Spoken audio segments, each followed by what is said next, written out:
You've spent your whole life trying to grow up, but the truth is, you never did. Beneath the layers of discipline, success, and self-control, something small still trembles, waiting to be seen. What if everything you call adulthood is just the camouflage of a frightened child who learned how to pretend? Deep in your mind, there's a room you stopped visiting long ago. It smells faintly of dust and memory filled with half-formed fears, the echo of a voice that once told you to be quiet. This is where your inner child lives, not as a metaphor, but as a frozen psychological state, a constellation of unintegrated emotions, unmet needs, and primitive defenses. Jung called it the shadow of innocence, a psychic fragment that never matured because it was never allowed to.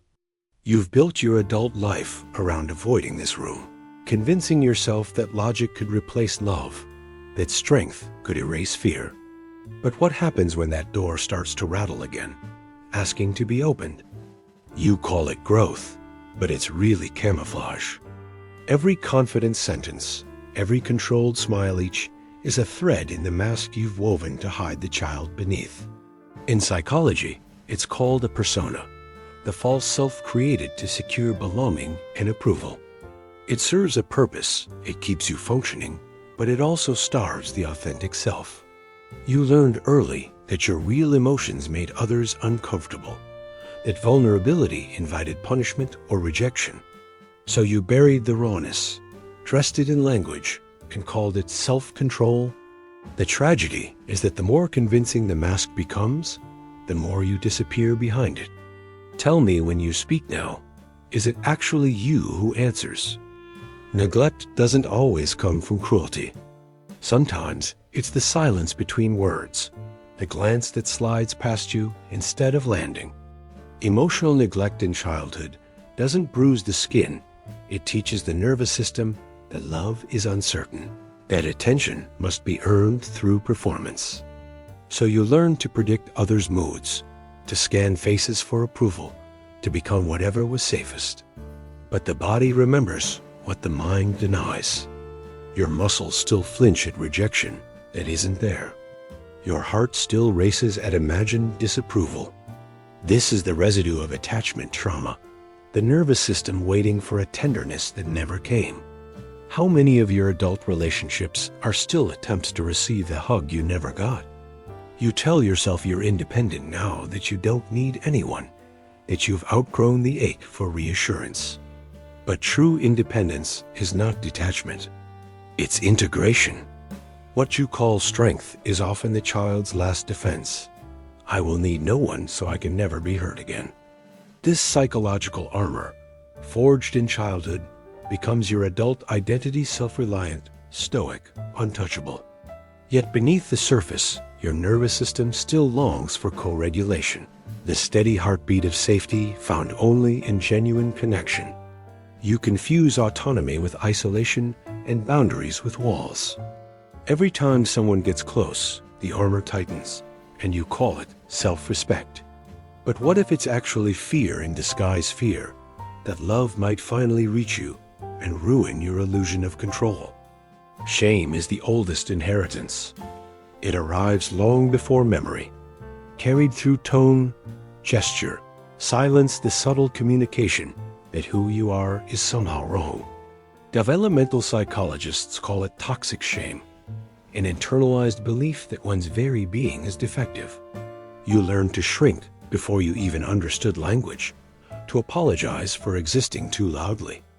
Later, you would name it perfectionism, discipline, or humility, but it's still the same script: be better, be smaller, be acceptable. The adult self becomes a caretaker for this shame, polishing the image, suppressing the cracks, terrified of exposure. But shame never dies. It only changes its costume. Tell me, whose disapproval are you still rehearsing for, even in your silence? You think healing happens in the mind, but the body never forgets. The nervous system encodes every flinch, every withheld cry, every moment you learned that emotion was unsafe. Somatic psychology calls this implicit memory, the body's silent archive of what words could never express. Your shoulders learned to carry tension like armor. Your breath became shallow to keep grief from surfacing. Even now, in moments of stillness, your body trembles not from fear of the present, but from ghosts of the past. You call it anxiety, but it's really memory, your body replaying unfinished stories. The child inside you doesn't need analysis. It needs permission to shake, to cry, to be. But what happens when even your body no longer believes it's allowed to feel safe? You imagine yourself as one coherent identity, but psychology knows better. The mind fractures to survive. When the child couldn't fight or flee, the psyche created compartments, separate rooms of feeling and memory to hold what consciousness could not. Dissociation, Jung said, is not madness. It's ingenuity. Yet over time, these psychic partitions become prisons. One part of you strives for success, another sabotages it. One craves intimacy, another recoils in terror. You are not a single person, but a negotiation among ghosts. Therapy calls it parts work.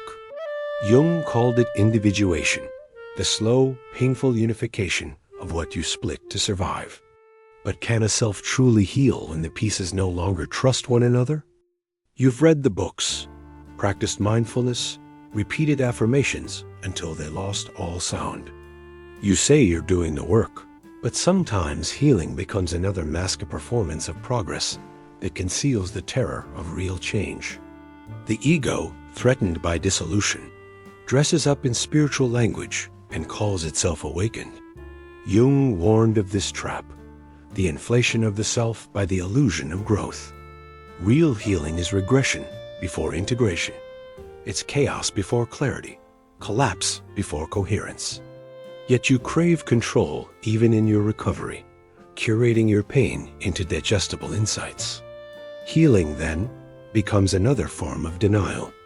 Are you truly healing or just perfecting a more palatable version of your wounds? Every relationship is a mirror, reflecting not who the other is, but who you've refused to see in yourself. The people you love most, those who wound and awaken you, are psychological projections of the forgotten child within. Attachment theory names this repetition compulsion, the unconscious drive to recreate old emotional patterns, hoping for a different outcome. You chase the unavailable parent through lovers, friends, mentors, each time rewriting the same unfinished script. The pain feels personal, but it's structural. The psyche keeps looping until recognition replaces reaction. Yet when the mirror cracks, when someone finally sees too much, you retreat, convinced they've betrayed you. But tell me, are they betraying you, or merely showing you the part you've abandoned? Integration is the promise whispered by Jung, yet it is a descent, not a summit. To reunite the fragmented self, you must enter the abyss where your inner child waits, unguarded and unrefined. All defenses, the masks, the armor, the carefully rehearsed behaviors, fall away, leaving raw sensation, unspeakable grief, and the echoes of every neglected need. Self-improvement offers techniques. Psychology offers understanding. But true confrontation demands surrender to discomfort, to chaos, to the naked truth of what you have suppressed. The inner child does not negotiate. It demands recognition, and it may demand destruction. Are you prepared to see yourself completely, even if it means losing what you thought you were? You have traced the corridors of your mind, met the echoes of every abandoned need, and stared into the eyes of the child you left behind. There is no comforting moral, no neat resolution, no heroic triumph waiting at the end of this descent. Healing is not arrival. It is confrontation, a continual excavation of fear, shame, and fragmentation. Every attempt to stabilize, to rationalize, to perform mastery is merely another layer of camouflage over the same trembling being. And now, having looked into the abyss, you realize that the child is not waiting to be fixed. It is waiting to be seen, relentlessly, without retreat, without relief? Can you bear to live with a self so fully exposed, so permanently unresolved, that every tomorrow will echo the haunting question, who are you beneath the masks you thought were safe?